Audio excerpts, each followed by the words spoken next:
Numerous stories have been written about the Spanish Inquisition, during which thousands of innocents suffered cruel tortures at the hands of their tormentors. This is the story of one of those innocents, as penned by the great Edgar Allan Poe in his immortal classic, The Pit and the Pendulum.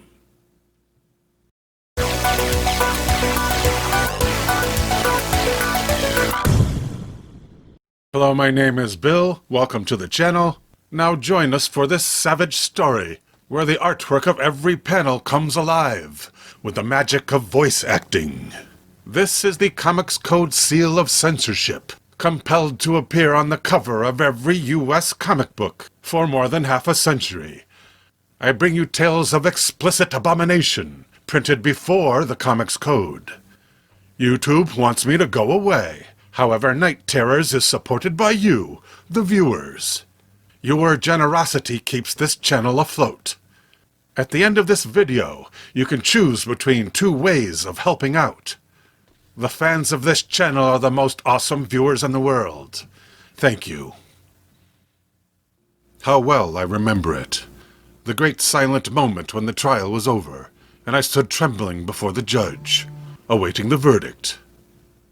The court, after careful deliberation, finds you, Manuel Baroja, guilty of the highest crimes against the sovereign state of Spain. For your wickedness and evil deeds, I pass upon you the sentence of death. But I've done nothing wrong. I'm innocent. Again and again I screamed in protest, but they dragged me out like a common criminal, down to the lower dungeons. Screaming won't get you anywhere. Not where you're going. But I've done no wrong. I swear it. In you go, pig. We've given you the royal dungeon, Broha. Fit for a king it is. Our masters have made special plans for this one, Vivaldo. Before they're through, you'll know what terror means. Leave it to our masters. They've made killing an art. Soon the echoes of their footsteps were gone. All that remained was my fear, and the great silence that pressed in on all sides. To keep myself from going mad, I began to explore my cell. The walls were metal, with hideous carvings engraved upon their surfaces. Slowly I groped my way along. I can barely see in this light. I'll have to go slowly, very slow. Suddenly my feet shot out from under me. I hit the floor with great force, but this was the least of it. What I saw, but a few feet before me, catapulted my body into a spasm of quaking fear. No, one more step and it would have been curtains. There before me, no more than a hair's breadth away, was a bottomless yawning pit. With a convulsive shudder I felt my brain swim, and I fainted for the first time. How long I had lain there I don't know, but when I came to, the second phase of my torture had begun. I'm tied to some sort of plank, but why? What devilish plot do they have in mind now? Rats! These lower dungeons must be filled with them. Is that their plan? Am I to be eaten alive by them? No sooner had this thought crossed my mind when I heard a sudden sound from above. It's coming from that machine. It's swinging back and forth, but that gleaming edge, it can't be. But it is. It's a blade. With each sweeping arc, the gleaming blade came closer and closer, its razor-like edge aimed directly at my heart. With death staring me in the face, I was driven to sudden effort.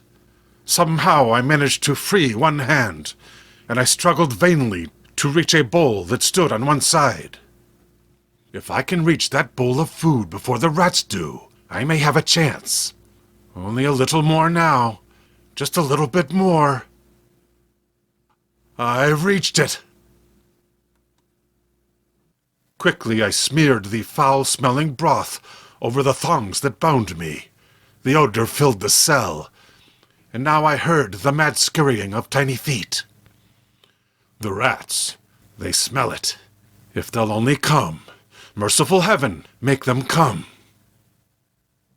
In a headlong rush they swarmed over me, their sharp teeth gnawing into the straps, and my throbbing flesh, while up above the hissing blade, dropped closer and closer. Eat, you demons! Fill your bellies! Make it a feast! I could feel the straps going. Only a few strands remained. But now the blade was poised for its final stroke. With a quivering action, it started forward. With my last strength, I threw my weight against the straps, and... For a brief moment I was free, but... The blade, it's being withdrawn. They've been watching all this time. They know I've escaped. Slowly the terror-filled minutes passed, and then I noticed a new horror. A sulphurous glow began to fill the cell, and I was struck with a blast of heat from the metal walls. The heat from the walls. It can mean but one thing. They've built fires behind them. But as I backed away from their fiery heat, the walls themselves followed. They were actually moving, closing in, forcing me slowly but steadily toward the yawning pit. Kill me, but I am innocent. Innocent. Suddenly I heard the hum of voices, the blast of trumpets. The fiery walls rushed back, and as I fell into the pit, an outstretched hand caught mine. Hold on, you're safe. Let me die. Don't torture me further. You will be tortured no more. I am General LaSalle. The armies of France have entered Toledo. The cruel tyrants who imprisoned you are now my captives. Open the cells. Free the prisoners. The reign of terror is over. Spain is free once more. His words were like a trumpet call from heaven. I could feel the tears rushing to my eyes, and I gave silent thanks for my merciful deliverance.